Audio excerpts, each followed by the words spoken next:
Hi guys, saya Zul, welcome to my channel. Jadi hari ni kita nak share sikit pasal kerajaan tempatan. Okay, tanpa membuang masa, jom check it out.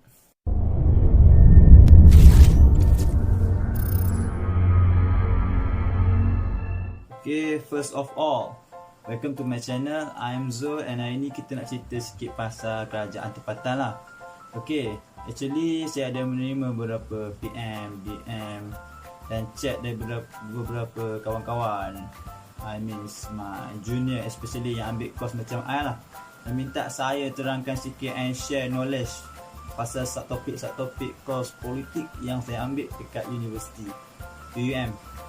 Okay, then sebab you know start larat kan, nak apa, buat group semua, group penjaya Celaru, dan ada juga junior yang dari sekolah saya dulu yang ambil STPM daripada Fonsi, khususnya ke apa yang dekat pengajian apa, subjek pengajian, minta I share sikit benda-benda berkaitan struktur pentadbiran, politik dan sistem pengurusan negara dan organisasi-organisasi ni lah.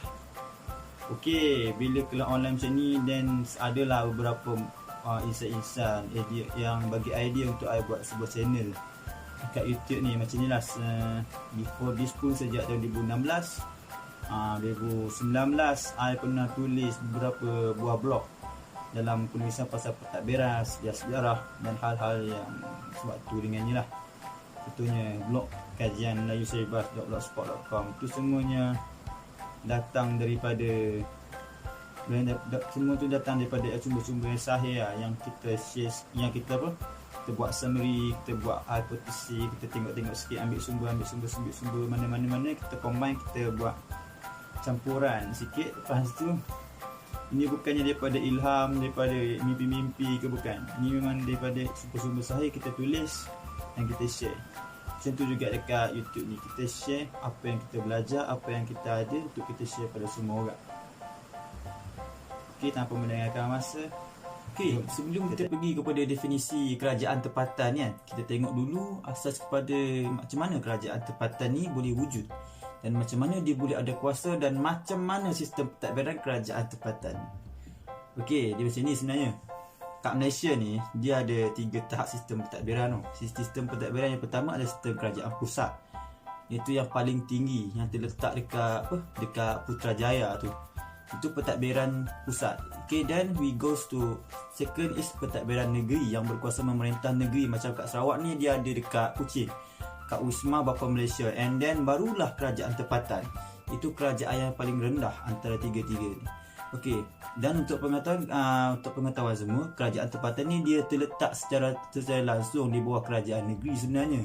Dan kiranya kedudukan kerajaan tempatan ni dia bukanlah satu entiti ataupun badan yang berlainan daripada kerajaan negeri ataupun kerajaan pusat. Dia bukannya kerajaan pusat, kerajaan negeri dan kerajaan tempatan, tidak. Dia takkan jadi macam tu. Sebaliknya dia macam apa? Dia macam ada flow, dan dia berbentuk piramid. Sebab kerajaan tertinggi, kerajaan pusat, kerajaan negeri dan barulah kerajaan tempatan. Dan kerajaan tempatan itu letak betul-betul di bawah kerajaan negeri.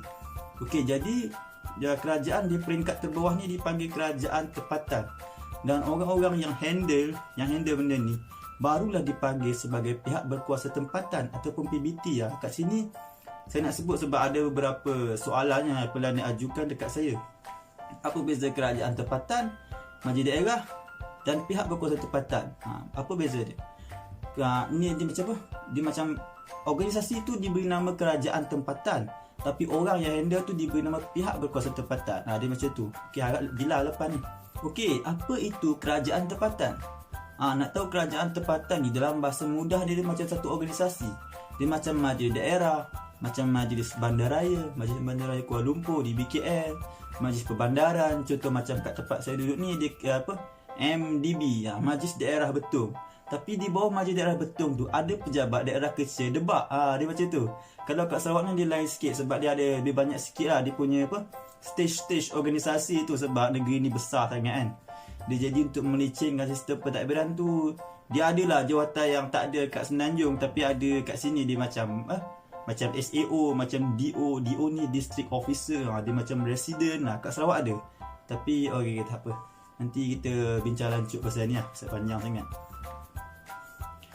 Okey, kerajaan tempatan ni dia boleh dikatakan sebagai pelaksana pelaksana dasar bagi peringkat akar umbi yang terletak kat bawah sekali, di mana pihak ini bertanggungjawab mengurus dan mentadbir suatu kawasan yang terlibat.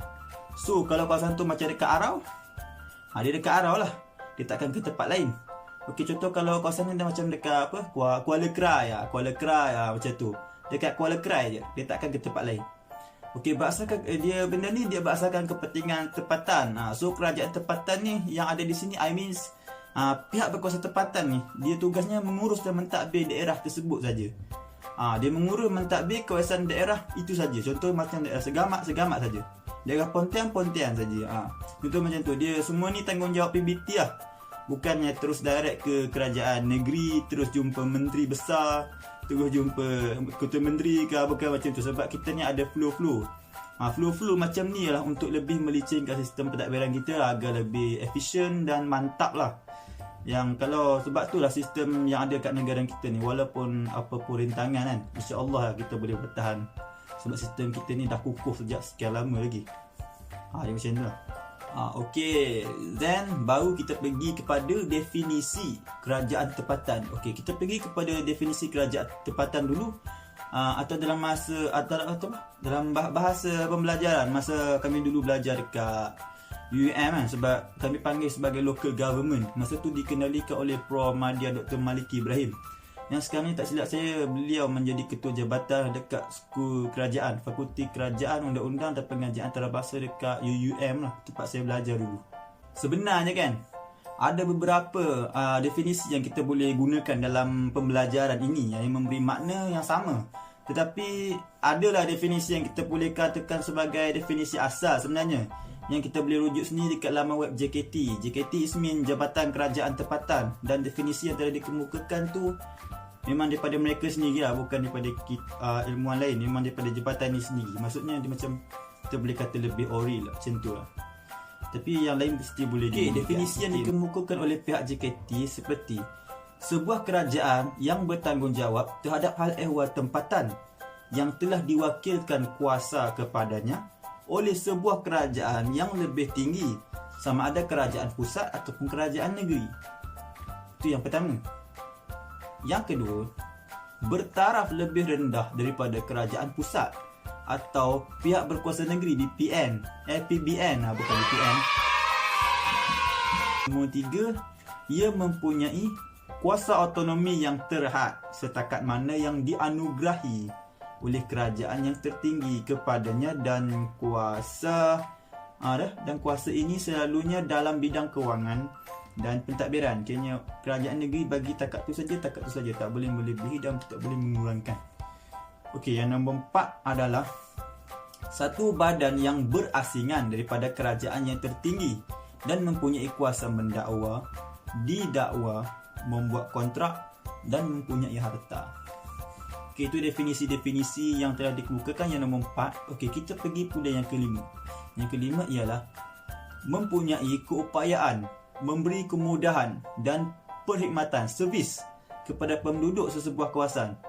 Akhirnya ready untuk servis lah. Kerajaan tempatan adalah di bawah bidang kuasa PBN, pihak berkuasa negeri, seperti yang telah ditetapkan di bawah butiran 4 jadual kedua butiran 4 senarai kedua jadual ke-9 Perlembagaan Persekutuan. Betul. Okey, kini benda ni settle. Kini benda ni kalau kita tengok pula takrifan atau makna PBT kan, pihak berkuasa tempatan, dia berbeza tau dekat Malaysia ni, sebab dia ada antara wilayah-wilayah ni, especially antara Malaysia Barat dan Malaysia Timur. Malaysia Barat, Malaysia Timur ni, Semenanjung, Sabah Sarawak. Itu. Dan PBT ni dibuatkan berdasarkan 3 undang-undang PBT lah. Dia macam ni. Okey, dia ada takrifan bagi pihak berkuasa tempatan untuk sebelah Semenanjung. Okey, dia seperti berikut yang saya ada letak kat situ. Okey, dia macam ni. Takrifan untuk sebelah Semenanjung, kita boleh lihat Akta Kerajaan Tempatan 1976, Akta 171. Okey, kita boleh tengok. Okey, yang ni pula untuk local authorities ataupun pihak berkuasa tempatan, bagi takrifan untuk wilayah Sarawak di mana ia tertakluk di bawah is under the Local Authorities Ordinance 1996, which that is in chapter 20. Okey, di mana kita sedia maklum kerangka PBT dekat Sarawak ni, dia memang ada sedikit perbezaan antara local authorities yang ada di Sarawak and di Semenanjung. As well as Sarawak, kita tahu negerinya sangat luas dan ada beberapa term dan norm yang sedikit tidak sama lah. Tapi sebenarnya dia memberi fungsi yang sama untuk melicikkan pentadbiran. Okay, then let we go to Sabah. Okay, then strict attack look untuk local authorities yang ada di Sabah, di mana ia tertakluk di bawah Local Government Ordinance 1961 untuk tarifan bagi pihak berkuasa tempatan di negeri Sabah, negeri bawah Bayu.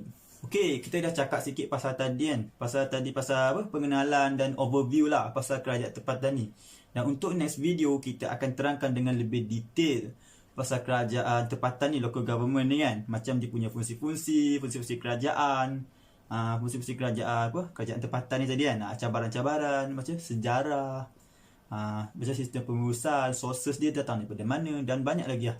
Okay, jangan lupa share, like dan subscribe, tekan butang loceng yang ada kat bawah and untuk support video yang akan datang. Okay, saya Zul, terima kasih. Assalamualaikum. Bye bye.